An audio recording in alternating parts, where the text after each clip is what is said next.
All right, Shalom. First off, I want to start out by saying, Call Allah, Yahweh, Ba'ashem, Yahweh Shai, Ba'ashem, Rakar Kadash.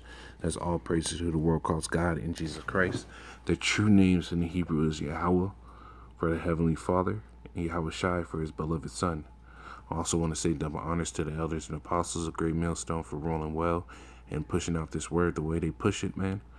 And I want to say a sincere shalom, peace and mercy to the hopeful elect out there preaching this word in truth and sincerity, the Akwath and the Akim and the Akwath. You know, you brothers and sisters are staying sincere to this thing. And I also want to say, you know,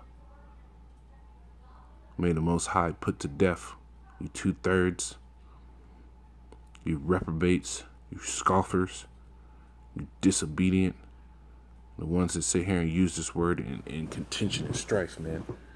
May the Lord put holy hell on all you, man. On every one of you, man. May you get every bit of that hell, man. But, what you see on the screen is an article by RT. It says, Gibraltar football team to become world's first to pay players in cryptocurrency. And this is something that's inching towards the mark of the beast, which we're going to get those scriptures. You know, they're milk scriptures, but they're important milk scriptures, man, because it deals with that final thing out, man, because the scriptures tell you, I'm gonna just get it.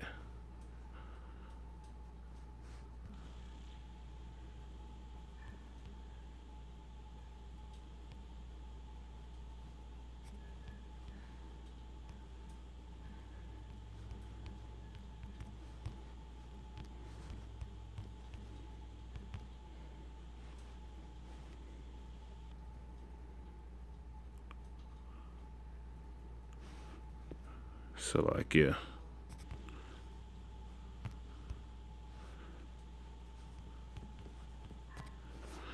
And it's in the book of Job 20.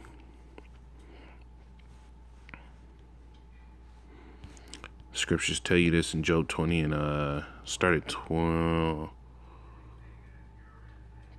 It says, there shall none of his meat be left, therefore shall no man look for his good. In the fullness of his sufficiency he shall be in straits. Every hand of the wicked shall come upon him. And this is talking about Esau Edom. You know, when he's doing his plans, when he's pushing out his new world order, it says when he is about to fill his belly, the Most High should cast him down. And when he's about to fill his belly is when he's about to put his full plan for this mark of the beast to be pushed out, this RFID microchip technology to be pushed out. You know, it says when he is about to fill his belly, the Most High shall cast the fury of his wrath upon him, and he shall rain it upon him, while he is eating. So while he is exacting all his plans, and when he thinks everything is going the exact way he wants, and he's about to make all his things come to fruition, as the scriptures say, the wicked the wicked's expectation perish, man. So the Lord's going to take all that from him. And when he thinks he's about to go his way, the Lord's going to take it from him. And one of those ways that he's doing that is through cryptocurrency, because this is going to be how currency is going to be put into those microchips, man. You can see it right now with the Foursquare market. They're loading it up with their, their paychecks and stuff like that. Maybe they're just docking it out of their pay, showing that they did spend this type of money when they were at work at whatever fucking vending machine, because these people are so simple that they would put something in their flesh to buy a damn bag of chips, but nevertheless, this is a step towards this mark of the beast being pushed, which is the RFID microchip, or the NFC.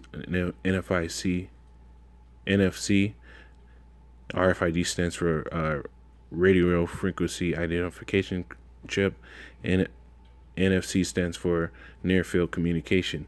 But I'm going to read some of the article. It says, semi-professional team in Gibraltar will become the world's first to pay players in part with cryptocurrency next season, and a move to announced by the club's owner, Pablo Dana, an investor in digital currency, Quanto Coin. So, you know, I've already said it before that this is going to be a precursor to the mark of the beast, because they're going to put out that new system of pay, that new system of commerce, that back and forth, man, of how money's going to flow. Now it says Gibraltar Premier Division may seem like a unusual entry point to the idea of cryptocurrency mixing with football, but as noted by The Guardian, the region's finance sector is among the world leaders for technological integration in the blockchain, in the permanent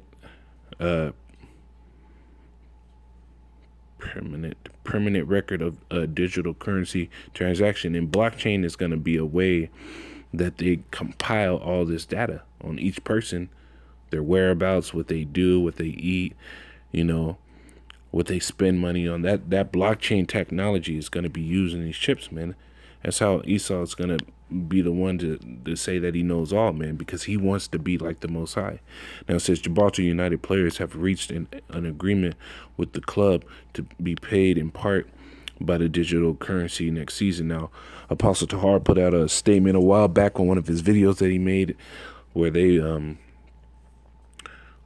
he said that they're going to use this mark of the beast in classes, man, and they're actually going to use it in professions as well, he said. So if you're going to want to fight, you're going to have to get this chip. Like, you know, Apostle Tahar watches boxing, I watch it too, man.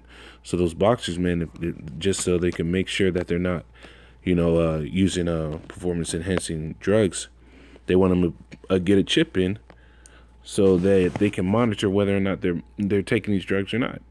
And that chip is just going to be the RFID.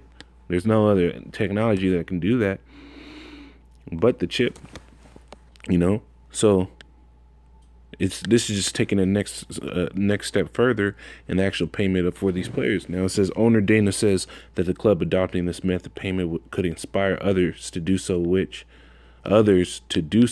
he says could help stamp out financial corruption in the game.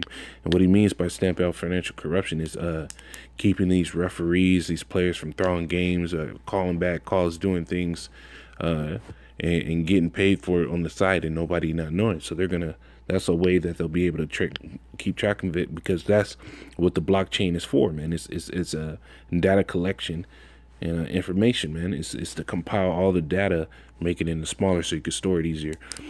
And now it says he also stated that it has given his club the ability to pay foreign players who are unable to easily set up a bank account in Gibraltar. See, that's the convenience factor of Esau, man. He sells everything in a pretty package, just so people can't. So and he's bred people to be in the same spirit. When Esau came in the tent after hunting, he came to Jacob. He came to Jacob and sat there and said, "I'm about to die." He said, "Give me some of that porridge," and it wasn't even done. And as soon as he got that porridge, what did he do? He said, "He's some of your birthright." He said, "What good does it do me right now? I'm gonna die." You know, Esau is I want it my way. You know, now. You know, it's my money. I want it now type nigga, man. So he sells that convenience factor, and that's what he's doing, man. This is another way. And he already did this before when it was last year when they were making all the announcements of that people that go to see the soccer games in Europe can get the NFC to hold their tickets on, you know, so they can get in and out of the game quicker and easier, you know. But that's it. I'm gonna get on this article. I'm gonna just go to these scriptures, man, and Lord willing, this is edifying. You know, I'm gonna get this yeah,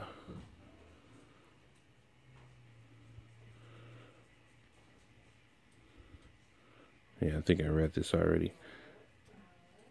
It's Job 20. I go to my sword real quick. This is 2 Corinthians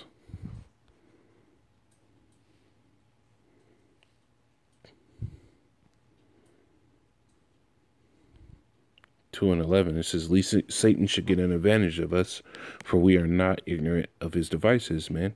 So this is just another one of Satan's devices, man. He does everything in steps, man. He's a crafty devil, man. You know, he's a snake, and the snake doesn't just outright just start lashing out and trying to bite people.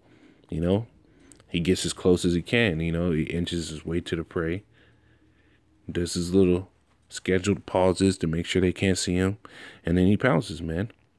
And this is the way that he's gonna pounce, man. A device. Look at that word. It says mental perception, thought, and evil purpose. That which thinks the mind, thoughts, or purposes. You know. So he has an evil thought, man. Now I'm gonna get to this. Revelations 13, start at 16. It says, "And he causeth all, both small and great, rich and poor, free and bond, to receive a mark in their right hand or in their foreheads." You know, and what is that mark? You know, that mark is the RFID chip, man. It's a incision into the skin, and that's what the charagma means, a stamp and an imprinted mark. You know, something that goes in the skin, because you got to go to these root words, and it's important, man. Charaxis, a pale or stake, which if you look at the actual needle that goes into you, it's in the shape of a pale or stake. You know, so that's the mark that's going to come. You know, that's how you get the RFID in you, and that's what they're going to use to put these cryptocurrencies on, man. Because at a certain point, cryptocurrency went under, where, you know, people that were making fucking millions of dollars on it or $1,000 on it, you know, they lost a lot of stock in that because it crashed. But now it's coming back at a higher pace, man, because now everybody's jumping the US dollar. Everybody's trying to figure out how to get around the sanctions, and the best way to get around the sanctions is cryptocurrency. Now I'm gonna keep reading. It says, "Receive the mark in their right hand or their foreheads, and that no man might buy or sell, say he that had the mark or the name of the beast or the number of his name." It says, so without this mark, you're not going to be able to buy or sell, meaning you're not going to have any income coming in, and you're not going to be pushing any out, because the dollar is going to fail, man. Money's going to fail in Babylon. You know, this shit is not going to go on forever. The Lord is getting ready to shut this thing down. Now, I'm going to go to the next chapter. Revelations 14 and 8. It says, "And there followed another angel, saying, Babylon is fallen. Is fallen, that great city, because she made all the nations drink of the wine of the wrath of her fornication. And the third angel followed them, saying with a loud voice, If any man worship the beast in his image, and receive his mark in his forehead or in his hand." So it doesn't matter if it's in your right or left hand, your butt cheek. If you get that mark, you know, you signed up. You worship that image, man. Meaning you bow down to that system. You wanted to be part of that and not part of the Lord, man. Which, you know, you can only be part of the Lord if you're Israelite. You can only be a part of the Lord if you're Israelite, and not if you're a black Israelite. You know, it's just if you're an Israelite, going back to the 12 tribes of Israel, which are the so-called Negroes, Hispanics, and Native Americans. But there are confusion of faith because Israel is scattered throughout every nation, man. So no matter where Israel is, if you take that mark, that chip, you know, that's your ass, man. Now it says, "The same shall drink of the wine of the wrath of the Most High, which is poured out without mixture into the cup of his indignation," which indignation means righteous anger. And that wrath is going to be fire, brimstone, those missiles coming, that thermonuclear fire. And it says, "And he shall be tormented with fire and brimstone in the presence of the holy angels, in the presence of the Lamb. And the smoke of their torment ascended up forever and ever," which meaning for a long time, "and they have no rest day nor night, who worship the beast in his image, and whosoever receiveth the mark of his name." you know. So this is the judgment for taking that chip, you know. Be cognizant, be aware, man. It says it's high time to wake out of sleep, man. You gotta see these things coming, man, because they are coming. I want to say double honors to elders and apostles, great millstone, peace and mercy to hopeful elect, and shalom to all Akim out here preaching this word in truth and sincerity. Shalom.